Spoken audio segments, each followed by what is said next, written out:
Very rarely do you see as one-sided a victory in a debate like this because people at this level are pretty good at communication. And Donald Trump, disagree or agree with him, he's pretty good typically at understanding how to communicate something and how to reach an audience and get his message across. Tonight he lost, and I think halfway through he kind of panicked. He realized he was losing, and he started to really just violate the debate rules. But really, the Vice President Harris, was punishing, absolutely punishing. She had studied her lines, she clearly had practiced her lines, and she delivered it in a very powerful way and just won, quite frankly, just won tonight. Donald Trump left us the worst public health epidemic in a century. Donald Trump left us the worst attack on our democracy since the Civil War. And what we have done is clean up Donald Trump's mess. So you have somebody who can put facts together and put lines together, and somebody who rambles incoherently and doesn't really put their thoughts together well. It's a huge contrast all night. Why don't you tell the 800,000 Polish Americans right here in Pennsylvania how quickly you would give up for the sake of favor and what you think is a friendship with what is known to be a dictator who would eat you for lunch. One of the things that Harris did that was unbelievable was she had, of course, several practice lines, which most people in debates do, but they were punishing tonight. Been found liable for sexual assault, and his next big court appearance is in November at his own criminal sentencing. And let's be... She also mastered the two-shot.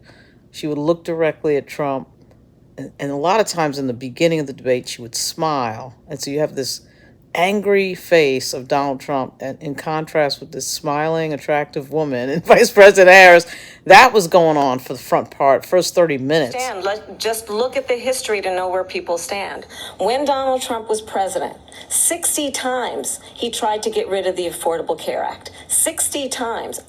In the end there, you had what I thought was kind of a dumb question on this whole nonsense that came up at NABJ about whether or not Kamala Harris considers herself black, which of course Donald Trump brought up. He says tonight, I don't care about race, but he was the one that brought it up. Indian heritage. I didn't know she was black until a number of years ago when she happened to turn black. And now at any rate, her answer on that, again, she pivots in a way that deals with the question, but is punishing for Trump, and delivers a message really to the audience and probably to swing voters about who we are as a country and how we see each other, and we see each other as neighbors. And it's this conciliatory message that is the type of thing that Trump would never say. And another contrasting moment there, you have the anger of Donald Trump with this sort of conciliatory voice of the vice president. Tragedy that we have someone who wants to be president who has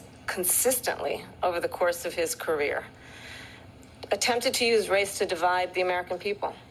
And I think the American people want better than that, want better than this. One of the things also about Trump is pretty obvious, but really should be brought up, is the anger of him talking specifically about immigration is palatable out there. And I don't know who it appeals to. I can't imagine that it is appealing to swing voters. It's probably off-putting to swing voters. Criminals, many millions of criminals. They allowed terrorists. They allowed common street criminals. They allowed people to come in, drug dealers, to come into our country. And they're now in the United States and told... So anyway, she won that one. Let's see what happens next.